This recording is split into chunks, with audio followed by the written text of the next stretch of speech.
Hello, Coach. Thank you for joining us today. Can you start by giving us your thoughts on this weekend's match at Houston? Yes. First of all, good afternoon to everyone. Buenas tardes. We are coming from a good victory away from home. I thought the way we play was very well because we kept the ball, we moved it, we knew the right areas, we were patient. And then when we found the good spaces to move forward, we created good moments to be able to win the game. We had the match in control. And now this week is about where can we improve, the areas that we need to just continue to get better as a team. And looking at our team, the team that we're going to play against this week in Houston. So they're coming from some good results. They at home they're difficult. They're a hardworking team, and we expect a very competitive match. So this week has been a very good week. A lot of good things have happened in the facility. We're getting guys fitter, better. So the competition has improved in every position, and we're looking forward to this trip. Thank you. We'll go to questions and begin with Sam Spiller, Stumptown Footy. Hi, Coach. Thanks for taking the time to talk today. On Saturday, you're going up against a goalkeeper who you know pretty well, in Steve Clark from his time in Portland. How much does that factor into the team's presentation, knowing that's the goalkeeper that you've trained, that you know very well, that a lot of the players know well as well going into the game? Yeah, I mean, it's always good to see players that you coach again and visiting teammates, and that's the beauty of soccer, that it gives you the chance to be able to everywhere you go see people that you care, friends from the sport. So the scouting is the same. The scouting is we're analyzing this team in the way they play. Yes, of course, we know Clark. He knows us. There's going to be always little inputs here or there from his part or our part in what we expect, from him. But at the end, once the game starts, he's wearing a different jersey, and we're going to be competitive. And he's going to try to win. We're going to try to win as well. And when the game's finished, then we're friends again. So this is I think the beauty of soccer. But I just don't think that there is always, there's always this idea of, this player, you coach and you know so much. I think it's, an entire team that you're going to go play against that we need to focus here. And that's what we have done this week. Okay, please raise your hand if you have any questions for Gio. We'll go to Victor Araiza next. Go ahead, Victor. Hi, Gio. Victor Araiza down here in Houston for the Striker, Texas. When Steve arrived in town, he talked about how when he was with the Timbers, Houston was a hard place to play. You guys obviously getting your first victory in Houston last year. What is it about coming down to Houston that makes it so hard to play here? Yeah, I mean, Clark is right in the sense that the Timbers have always had very difficult matches in Houston. Since I have arrived, I know that it's a difficult place. We have had our draws, good competitive matches, and as you mentioned, last year was the first time that we were able to get 3 points there. So I think it has to do with the heat. It has to do with the way the field used to be. Now it's a different type of grass that is better, because I think the ball moves a lot better. It's just the location, and for some reason I think the Timbers in Texas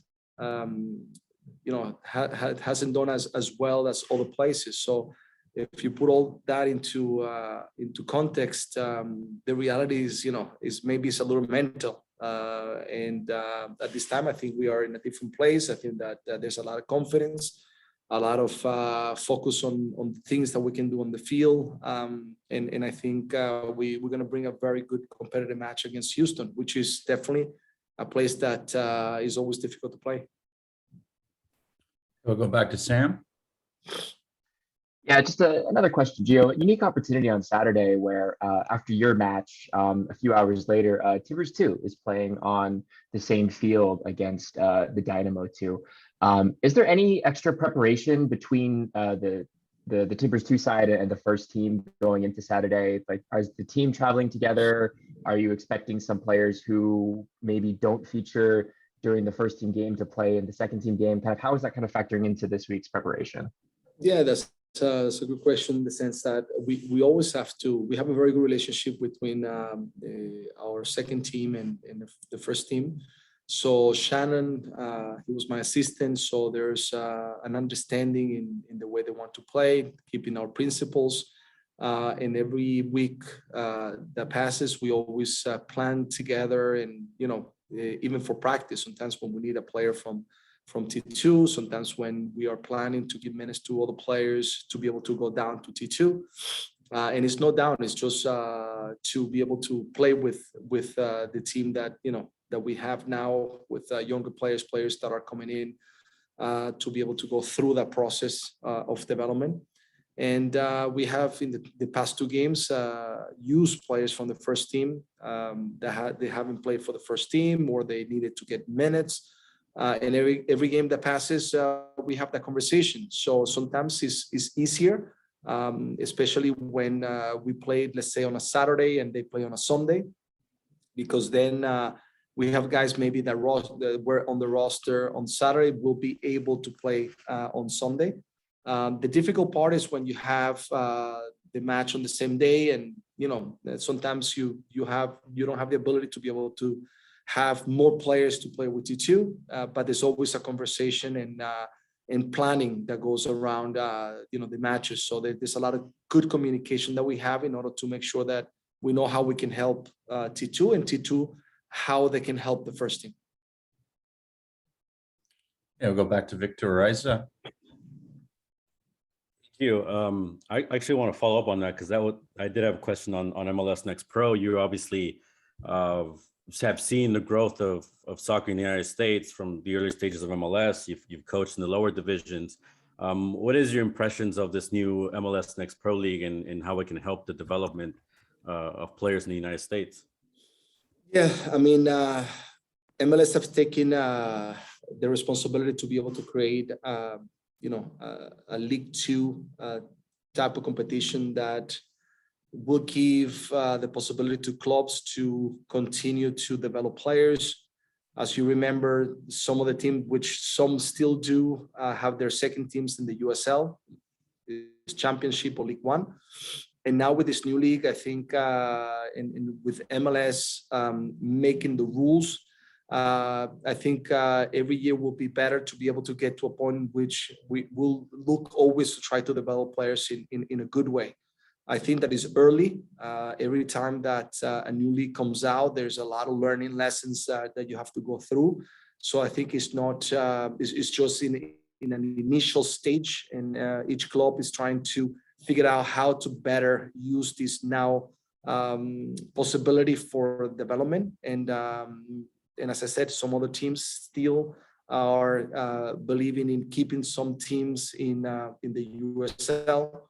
So I think we'll see the progress. We'll see, how things are going to grow. I think it's a very positive thing. The more, leagues in that are organized, that we can have, players playing, the better. And then if we can utilize some rules and some decisions that we can make in order, to players be able to go up and down and be rewarded, in those players that do well for the second team, be able to have the possibility to play with the first team. I think we're going to get to a place in which, we're going to become, as a country, more competitive, more players, more guys that are going to be able to get minutes.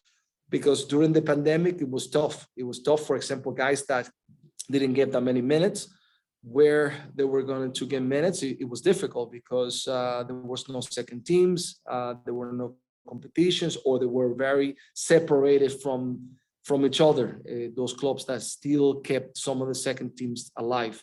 So I think this is a positive, but it's still initial stages, and I think still a lot needs to develop in order to become even better. So, but we're excited about, the possibility to have T2. Thanks. We go back to Victor for one more before we wrap it up here. Last one, moving back to Houston, just obviously a different team from earlier years. They're off to a good start under Paulo Nagamura. Just from the outside, what's your impression of the work being done in Houston so far?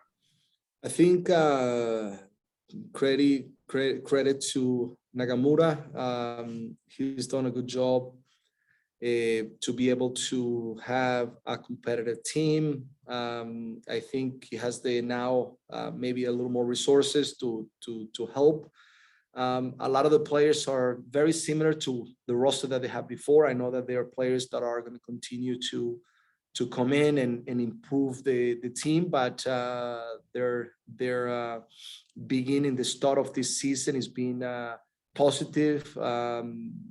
You can see the idea of play